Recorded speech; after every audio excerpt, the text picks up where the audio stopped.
Oke. Baiklah, pada kesempatan kali ini saya akan sedikit menjelaskan tentang akuntansi istisna.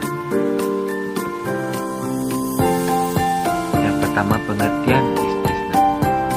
Akad istisna adalah akad jual beli antara al-mustasni, pembeli, dan as-sani, yaitu produsen yang juga bertindak sebagai penjual, di mana pembeli mendugasi produsen untuk menyediakan al-masnu, yaitu barang pesanan sesuai spesifikasi yang diisyaratkan pembeli, dan menjualnya dengan harga yang disepakati. Cara pembayarannya dapat berupa pembayaran di muka, cicilan, atau dapat ditangguhkan dalam jangka waktu tertentu. Dan umumnya cara pembayaran istisna dilakukan dengan cicilan. Ketentuan harga barang tidak dapat berubah selama jangka waktu akad. Adapun pengertian dari akad istisna adalah akad jual beli dalam bentuk pemesanan pembuatan barang tertentu dengan kriteria dan persyaratan tertentu yang disepakati antara pemesan, yaitu pembeli atau mustasni, dan penjual, yaitu pembuat atau sani. Menurut fatwa NMI, sani akan menyiapkan barang yang dipesan sesuai dengan spesifikasi yang telah disepakati, di mana ia menyiapkan sendiri atau melalui pihak lain, istisna paralel. Pada dasarnya, akad tidak dapat dibatalkan kecuali memenuhi kondisi sebagai berikut. Yang pertama, kedua belah pihak setuju untuk menghentikannya. Yang kedua, akad batal demi hukum karena timbul kondisi hukum yang dapat menghalangi pelaksanaan atau penyelesaian akad. Pembeli mempunyai hak untuk memperoleh jaminan dari penjual di atas, jumlah yang telah dibayarkan, dan penyerahan barang pesanan sesuai dengan spesifikasi dan tepat waktu. Jenis akad istisna. Yang pertama, istisna adalah akad jual beli dalam bentuk pemesanan pembuatan barang tertentu dengan kriteria dan persyaratan tertentu yang disepakati antara pemesan, yaitu pembeli atau mustahil, dan penjual, yaitu pembuat atau sani. 2. Istisna paralel adalah suatu bentuk akad istisna antara penjual dan pemesan, di mana untuk memenuhi kewajibannya kepada pemesan, penjual melakukan akad istisna dengan pihak lain, yaitu subkontraktor yang dapat memenuhi aset yang dipesan pemesan. Rukun dan ketentuan akad istisna. Adapun rukun istisna ada 3, yaitu yang pertama, pelaku terdiri dari pemesan dan penjual. Yang kedua, objek akad berupa barang yang akan diserahkan dan modal istisna berbentuk harga. Yang ketiga, ijab kabul dengan ketentuan: 1. Pelaku harus mengerti hukum dan balik. 2. Objek akad. A. Ketentuan tentang pembayaran. Alat bayar harus diketahui jumlah dan bentuknya, baik berupa uang, barang, atau manfaat. Demikian juga dengan cara pembayarannya. Harga yang telah ditetapkan dalam akad tidak boleh berubah. Akan tetapi, apabila setelah akad ditandatangani, pembeli mengubah spesifikasi dalam akad, maka penambahan biaya akibat perubahan ini menjadi tanggung jawab pembeli. Pembayaran dilakukan sesuai kesepakatan.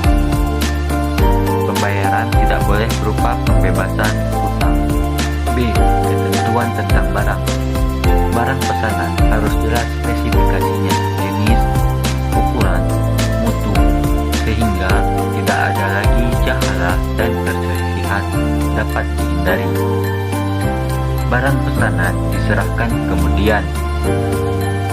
dan penyerahan barang harus ditetapkan berdasarkan kesepakatan. Barang pesanan yang belum diterima tidak boleh dijual. Tidak boleh menukar barang kecuali dengan barang sejenis sesuai kesepakatan. Dalam hal terdapat cacat atau barang tidak sesuai dengan kesepakatan, pemesan pemilik hak kiat atau hak milik untuk melanjutkan atau membatalkan akad. Dalam hal pemesanan sudah dikerjakan sesuai dengan kesepakatan, hukumnya mengikat dan tidak boleh dibatalkan sehingga penjual tidak dirugikan karena ia telah menjalankan kewajibannya sesuai dengan kesepakatan. Ijab kabul. Ijab kabul adalah pernyataan ekspresi saling ridho atau rela di antara pihak-pihak pelaku akad yang dilakukan secara verbal, tertulis, melalui korespondensi atau menggunakan cara-cara komunikasi modern. Berakhirnya akad istisna. Kontrak istisna bisa berakhir dengan berdasarkan kondisi-kondisi berikut. Yang pertama, dipenuhinya kewajiban secara normal oleh kedua belah pihak. Persetujuan bersama kedua belah pihak untuk menghentikan kontrak. 3. Pembatalan hukum kontrak ini jika muncul sebab yang masuk akal untuk mencegah dilaksanakannya kontrak atau penyelesaiannya, dan masing-masing pihak bisa menuntut pembatalannya. Pengakuan, pengukuran, dan penyajian. 1. Bank sebagai produsen atau penjual. A. Pengakuan dan pengukuran biaya istisna adalah sebagai berikut. Yang pertama, biaya istisna terdiri dari biaya langsung, terutama barang untuk menghasilkan pesanan, dan biaya tidak langsung yang berhubungan dengan akad, termasuk biaya pra-akad yang dialokasikan secara objektif. Yang kedua, beban umum dan administrasi, beban penjualan, serta biaya riset dan pengembangan tidak termasuk dalam biaya istisna. 4. Biaya pra-akad diakui sebagai biaya ditangguhkan dan diperhitungkan sebagai biaya istisna bila akad ditandatangani, tetapi jika akad tidak ditandatangani, maka beban tersebut dibebankan pada periode berjalan. 4. Biaya istisna yang terjadi selama periode laporan keuangan diakui sebagai aktiva istisna dalam penyelesaian pada saat terjadinya. B. Pengakuan dan pengukuran biaya istisna paralel adalah sebagai berikut. Yang pertama, biaya istisna paralel terdiri dari biaya perolehan barang pesanan sebesar tagihan subkontraktor kepada bank, biaya tidak langsung yang berhubungan dengan akad, termasuk biaya pra-akad yang dilakukan secara objektif. Semua biaya akibat subkontraktor tidak dapat memenuhi kewajibannya jika ada. 2. Biaya istisna paralel diakui sebagai aktiva istisna dalam penyelesaian pada saat diterimanya tagihan dari subkontraktor sebesar jumlah tagihan. C. Tagihan terhadap setiap termin dari bank kepada pembeli akhir diakui sebagai piutang istisna dan sebagai terima istisna beli pada pos pelayanan. 2. Bank sebagai pembeli. A.